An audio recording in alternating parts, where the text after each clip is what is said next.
Hi folks, I'm Brandon Reed from Raceweek Illustrated and Raceweek Illustrated Garage Talk. I'm joined by Matt Weaver from SB Nation and Popular Speed.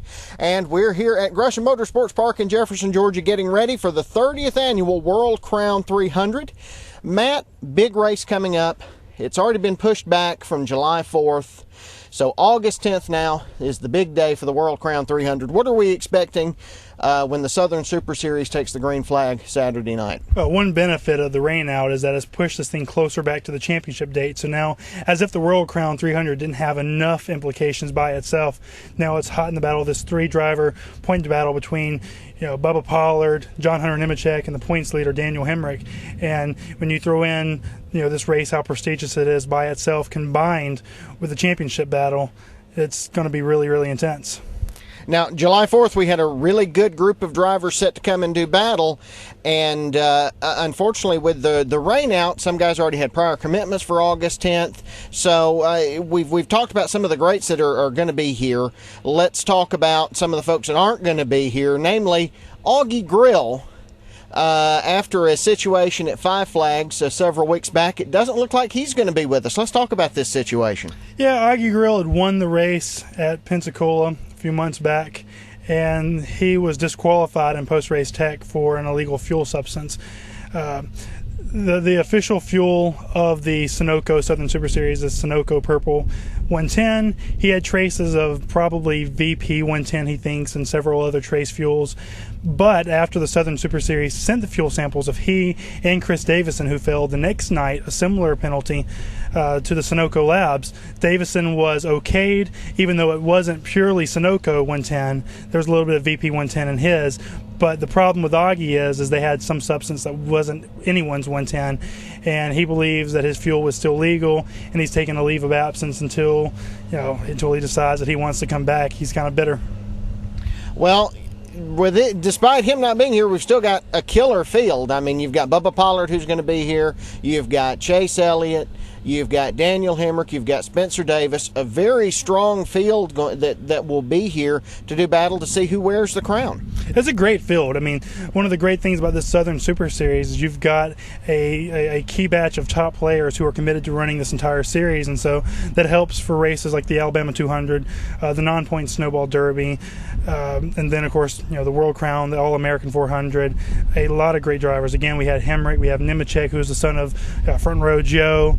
Bubba Pollard, who finished podium here last year. And then you throw in Chase Elliott, the defending winner. It's a great field. You have other guys who can come in and possibly win races, whether it's a DJ Vanderlei type or Alan Carnes has been good this year on these types of tracks. It's just a good field from top to bottom here in the Southern Super Series. Now, on the show over the last several weeks, we've been talking to various former winners, drivers here, and one, to a person, just about every one of them has said the man to beat in this World Crown 300 this year is Bubba Pollard. I want to get your take on that. Well, I really don't know. Bubba Pollard has had a lot of bad luck this year. If you were to ask me, I'd say the defending winner, Chase Elliott. Bubba Pollard has led a lot of laps this year in the Southern Super Series, but he's had a lot of bad luck. He was leading with 5 laps to go 2 months ago. Pensacola was taken out by a lap down car of Scott Carlson. He had a piece of the chassis come loose on him. Car turned right into the leader, slammed him into the wall. He had a fuel leak or an oil leak. There's some sort of leak beneath the car, and the Southern Super Series sent him into the garage, had to have him plug that hole. He came back to finish 4th that night at Mobile, but it's been a lot of bad luck, and you add in the competition, you add in just how dangerous this track can be when you have this much of a groove and a wide groove, and a lot can go wrong over the course of 300 laps, live pit stops as well. And so I don't know if Bubba is the favorite.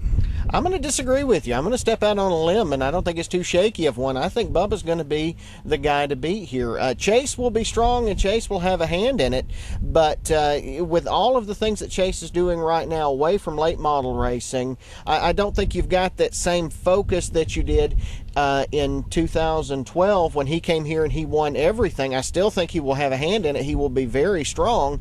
But in a lot of the late model races we've seen him in this year, it hasn't been the Chase Elliott that we knew the previous years, and that's for obvious reasons. That you know, he's dedicated now to doing the ARCA stuff and the truck stuff, and he's moving forward. And but I do think that we're going to be very lucky to have him here as a part of this race, and he does have some momentum coming off that Viper win down at an Op last week. So, and I would add too that this is a big deal for him. This is the hometown race.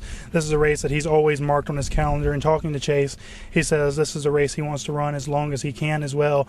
And so I think that being close to home, travel expenses aren't so high. There's a little extra time of preparation, in addition to the rain out, has given those guys a little bit more time to put into their super late model program, and it is showing at places like Op as well. And I'm going to jump back on the Bubba part of the story. The first World Crown we had on the current layout, he ended up on his lid down here in turn 1. He's come so close so many times, and I think he's got the focus, and I think he's got the team and the equipment under him this year to really make it happen. Well, I think that this is a guy who just needs something to go his way. And talking to Bubba at the last Southern Super Series race, he says, we just need to catch a break. And they've now put their full effort, their full attention into Gresham and the World Crown 300, and I think you're going to see a more determined, a more focused Bubba Pollard than at any point in his career, and that's even more so than some of the Snowball Derbies, which is the other race he really wants to knock out off his list. But he really needs this race because of the championship, and he's still trailing Daniel Hemrick. Now, there you go. That's a driver we haven't talked about yet, Daniel Hemrick. Daniel is coming here off a strong run. He still has the points lead in the Southern Super Series, but more importantly, he's driving for the team that won the crown just a couple of years back with Justin Wakefield behind the wheel. And Daniel is no slouch when it comes to this racetrack. He knows his way around Gresham Motorsports Park, and he very easily could be the winner Saturday night. He very well could be. He's a guy that's finally come into his own here in the second part of the season. He was a guy who was consistent top 5, podium finish. It wasn't until the midway point of the season where he kind of, I don't want to say lucked into a win, but he did. Augie was disqualified. He was second. That moved him into the win position. He comes back the very next day, wins at Mobile, and now he's carried the momentum towards the championship lead. And I think that, that could very well continue here at Gresham. He's one of the guys that I would put right there behind Chase, right there behind Bubba, and, John Hunter Nemechek right there in that same A grouping. And one thing about Gresham, when I talk to folks about Gresham Motorsports Park, I liken it to Darlington. Darlington is unpredictable and treacherous, and you can't get comfortable there. It's going to reach out and grab you. With this new fast layout of Gresham Motorsports Park, it's like Darlington. It's tough. It can be mean, and if you take your eyes off her for half a second, she'll reach out and grab you. A couple of years ago, we had a massive crash here on lap 8 on the front stretch that took out half the field and a lot of the top contenders. So the one thing that you have to be prepared for is the unexpected here. Oh, absolutely. And again, the live pit stops is another element of that too. With these fast racetracks, with these larger fields, lap traffic is certainly going to be a concern. I understand that this place, not having seen the previous configuration, is a place, no matter how it's configured, is going to be dangerous to navigate. And so, these larger fields, the tough competition, a lot of different tire strategies are certainly going to be at play. And this race means a lot. There's going to be guys that maybe stick out and, they're a lot more daring, a little bigger cojones. And I think that's going to make a big difference, in the conclusion of the race.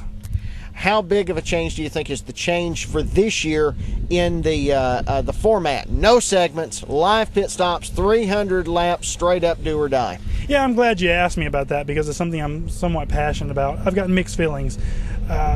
You're kind of putting some of the smaller budget teams at a disadvantage. Maybe someone can come in and hire a pit crew with experience and that gives them an edge, but at the same time you want to sell a NASCAR style race to the fans, and I think that's something that certainly makes a difference. That you're seeing two races. You're seeing the race on the track, you're seeing the race on pit road, and that matters to a lot of different guys. And there's a big pride element at play too. The guys who don't have the big budgets, who can't afford to bring in another team, they want to prove that they can go up there and do pit stops with the best of of any of them.